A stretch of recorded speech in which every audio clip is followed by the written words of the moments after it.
Hello everyone, this is Kalpesh sir and this is the lecture of direct taxes. We are back to our chapter income from house property that we have started in the previous session. In my previous session, you saw the provisions related to gross annual value, right? But there are three other categories to be discussed today. So this is the second part of provisions. Let us go ahead with the second category, municipal taxes or local taxes. કે જે આપણે local authorities for example municipal કોર્પોરેશનને pay કરતા હોઈએ છીએ એ taxes. ફરીથી એકવાર જેમ ગ્રોસ એન્યુઅલ વેલ્યુના provisions clause A B C let out માટે હતા એમ મ્યુનિસિપલ ટેક્સીસના આ જે પ્રોવિઝન્સ છે એ પણ લેટ આઉટ હાઉસ પ્રોપર્ટીના જ છે. These provisions are not applicable to self-residential house. See, તમારી પાસે સ્ટેટમેન્ટ છે એમાં જો first entry gross annual value એમાંથી આપણે લેસ કરીએ છીએ municipal taxes. Municipal taxes find કરવાના નથી હોતા. Municipal taxes are always given. હવે એ કરવા કે ન કરવા ને એના પ્રોવિઝન્સ છે.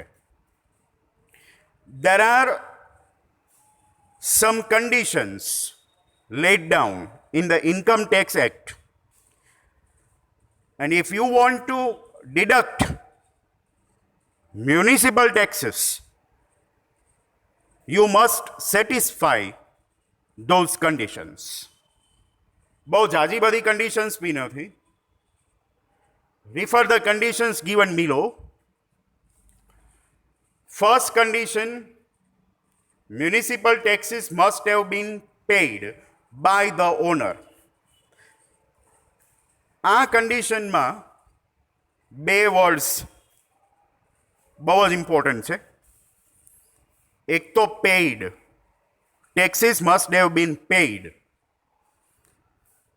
એનો મિનિંગ એવો થાય કે if the municipal taxes are remaining unpaid, don't deduct them. Deduction is not allowed. Okay, એટલે એક તો એ જોવાનું કે પેઇડ હોવા જોઈએ, અને સેકન્ડ એ જોવાનું પેઇડ બાય ધ ઓનર હોવા જોઈએ, not by any other person.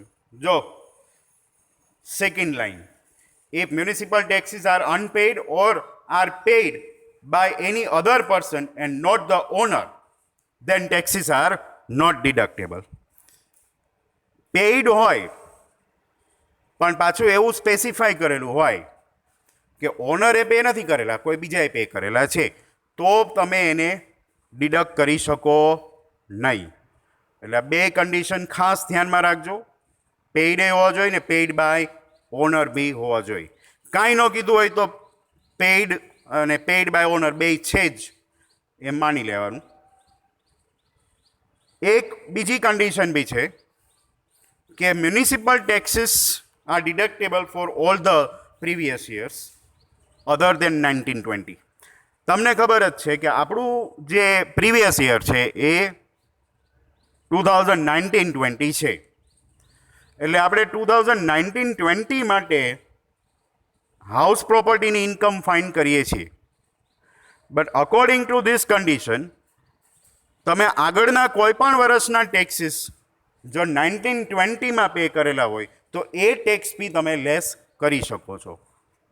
ઘણાને આગળના 5 વર્ષના ટેક્સ બાકી હોય અને 5 વર્ષનો ટેક્સ એકસાથે 1920માં પે કરી દીધો તો 5 વર્ષનો ટોટલ કરી એ બધો ટેક્સ તમે એકલા 1920માં લેસ કરી શકો છો જો આપેલો હોય તો.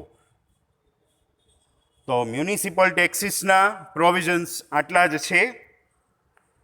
Now we move on to the third category, of provisions, interest on loan. તમે સ્ટેટમેન્ટમાં જુઓ, there are three type of interest amounts. એટલે ત્રણેયનું ભેગું ડિસ્કશન જ આ હેડિંગ માટે કરશું, ઇન્ટરેસ્ટ ઓન લોન. પણ પહેલા એક ઇમ્પોર્ટન્ટ નોટ કે ઇન્ટરેસ્ટ ઓન લોનના પ્રોવિઝન જે છે એ લેટ આઉટ હાઉસ અને સેલ્ફ રેસિડેન્શિયલ હાઉસ બેયને લાગુ પડે છે. Right, refer this. પહેલી લોન કઈ હતી? ઇન્ટરેસ્ટ ઓન કન્સ્ટ્રક્શન લોન, અથવા તો આપણે એને હાઉસિંગ લોન કહીએ છીએ. આપણે હાઉસિંગ લોન લઈ અને આપણું હાઉસ પરચેસ કરેલું હોય, આપણી લોન ચાલુ હોય, બરાબર, લોન ઉપર હાઉસ લીધું હોય અને એના ઉપર જે આપણે ઇન્ટરેસ્ટ પે કરતા હોઈએ એને આપણે interest on construction loan or housing loan કહીએ છીએ. સો weather the house is let out or self residential, in both the cases this interest is deductible subject to maximum amount of 2 lakhs. ઇન્ટરેસ્ટની amount છે આ, લોનની નહીં. ઇન્ટરેસ્ટની amount 2 લાખથી ઓછી હોય તો પૂરેપૂરી ડિડક્ટ થાય છે. And if the amount is above 2 lakh, then in that case, maximum amount deductible is 2 lakhs. This is about the first interest. Now, this is far more important than the first. Interest on pre-construction loan. આના ત્રણ નામ છે. ત્રણે ત્રણ વારાફરથી ક્વેશ્ચનમાં use થતા હોય છે.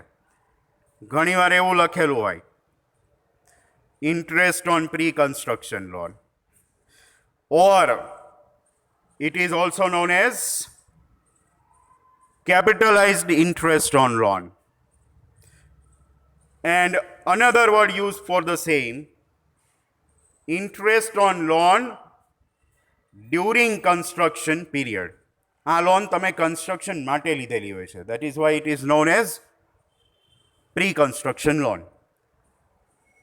આ લોનનું ઇન્ટરેસ્ટ આપેલું હોય તો એ ડાયરેક્ટ આપણે લેસ કરવાનું નથી. પહેલાં જોવાનું કે હાઉસ છે એ કયા યરમાં કન્સ્ટ્રક્ટ થયું છે, કન્સ્ટ્રક્શન કયા યરમાં થયેલું છે. And you have to remember this date. So underline this date. If the house has been constructed on or after 1st April 2015, then and then you will deduct this interest. જે હાઉસનું construction 1/4/2015ના દિવસે થઈ ગયું હતું અથવા એના પછી એનું construction થયું છે, એ હાઉસ માટે જ આ ઇન્ટરેસ્ટ ડિડક્ટ કરી શકાય છે. In other words, suppose there is a house, the construction is completed before 1st April 2015, in that case, this interest would not be allowed as deduction. Are you getting what I am telling you? તમારે year જોવાનું ખાસ. 1st April 2015 કાં તો date ઓર year 15-16, બરાબર, 15-16 કે ત્યાર પછીનું construction હોય તો જ આ ઇન્ટરેસ્ટ લેસ થશે. And another more important then this, કે ઇન્ટરેસ્ટ જો આવતું હોય, સપોઝ એક હાઉસ છે એનું કન્સ્ટ્રક્શન 1st April 2015 પછી થયેલું છે, તો પણ બધું ઇન્ટરેસ્ટ નહીં આવે. કેટલું આવશે? Only 20% amount is deductible. એટલે સપોઝ ફૂલ અમાઉન્ટ 10,000 આપેલી હોય તો you can not deduct 10,000 fully. You have to make 20% of 10,000, which will be 2,000, and you will deduct 2,000 only. Because the benefit of this interest is allowed for 5 years. 5 વર્ષ સુધી દર વર્ષે તમે 20% less કરી શકો, એટલે 5 વર્ષમાં 100% ઇન્ટરેસ્ટ લેસ થાય, એટલે 1 વર્ષમાં તો તમે 20% કરીને જ લઈ શકશો. એટલે જો 15 પછીનું હાઉસ હોય તો 20% કરવાનું ભૂલતા નહીં. So this is about interest on pre-construction loan and very easy provision related to interest on repairs loan. Repairs loan અથવા તો આપણે જે હાઉસના રિનોવેશન માટે લોન લીધી હોય એ બે એક જ થયું. રિનોવેશન કે રિપેર્સ એના ઉપર જે આપણે ઇન્ટરેસ્ટ પે કરતા હોઈએ, જો લોન ઉપર આ રિનોવેશન કરાવેલું હોય એ પણ ડિડક્ટ થાય છે, subject to maximum amount of 30,000. 30,000 કરતાં વધારે આ ઇન્ટરેસ્ટ અલાઉડ નથી, maximum 30,000. So these are the provisions related to interest on loan and some miscellaneous provision. Miscellaneous provisionમાં આ એક પોઈન્ટ વધારે અગત્યનો એ છે, ઇન્કમ ટેક્સ એક્ટ આપણો એ એક જ હાઉસને સેલ્ફ રેસિડેન્શિયલ ગણે છે. 2019-20ના કોન્ટેક્સમાં આપણે આ વાત કરી રહ્યા છીએ. Only one house is allowed to be treated or considered as self residential house. હવે સપોઝ તમારી પાસે 2 સેલ્ફ રેસિડેન્શિયલ હાઉસ હોય તો શું કરવું, કે 3 સેલ્ફ રેસિડેન્શિયલ હાઉસ હોય તો શું કરવાનું? તો ઇન દેટ કેસ તમે કોઈ એક હાઉસને સેલ્ફ રેસિડેન્શિયલ રાખો, બરાબર, અને બાકીના જે હાઉસ છે એ લેટ આઉટ છે એમ ધારી લ્યો. You assume that the other houses are let out. તો હવે ક્વેશ્ચન એ આવે કે કયું હાઉસ સેલ્ફ રેસિડેન્શિયલ રાખવું અને કયું લેટ આઉટ માની લેવું. તો એનો ક્રાઇટેરિયા બી સ્પેસિફાઈ કરેલો છે એક્ટમાં. 2 હાઉસની મ્યુનિસિપલ વેલ્યુ આપેલી જ હશે. You compare the municipal value of both the houses. The house which is having higher municipal value is considered as self-residential house. જે હાઉસની 2 હાઉસ સેલ્ફ રેસિડેન્શિયલ છે, બેની મ્યુનિસિપલ વેલ્યુ કમ્પેર કરી, 2માંથી જે હાઉસની મ્યુનિસિપલ વેલ્યુ વધારે છે એને તમે સેલ્ફ રેસિડેન્શિયલ રાખો, અને જેની ઓછી છે, the house which is having lower municipal value, it is treated as let out. અને એનું કેલ્ક્યુલેશન જે છે એ લેટ આઉટ હાઉસની જેમ જ કરવાનું રહેશે. હવે એ એકચ્યુઅલમાં તો લેટ આઉટ હતું જ નહીં, આપણે ધારી લીધું, એટલે એનું નામ deemed let out property or deemed let out house એવું આપેલું છે એક્ટમાં. આપણા માટે deemed let out or let out whatever. તો 2 હાઉસ સેલ્ફ રેસિડેન્શિયલ હોય ત્યારે તમારે આ વાત ખાસ યાદ રાખવાની રહેશે. અને બીજી એક વાત કે ઘણીવાર ઓનર છે એ પોતાના ટેનાન્ટને, ટેનાન્ટ કોને કહેવાય? જેને આપણે રેન્ટ ઉપર આપણું હાઉસ આપેલું છે એ પાર્ટી, એટલે ટેનાન્ટ, ભાડુઆત. ગુજરાતીમાં એને ભાડુઆત કહેવાય, ટેનાન્ટ. ઓનર છે એ પોતાના ટેનાન્ટને જે કાંઈ પણ સર્વિસીસ કે ફેસિલિટીઝ પ્રોવાઈડ કરતા હોય, એમ્યુનિટીઝ બી કહે છે, ફેસિલિટીઝ ઓર એમ્યુનિટીઝ, રાઈટ.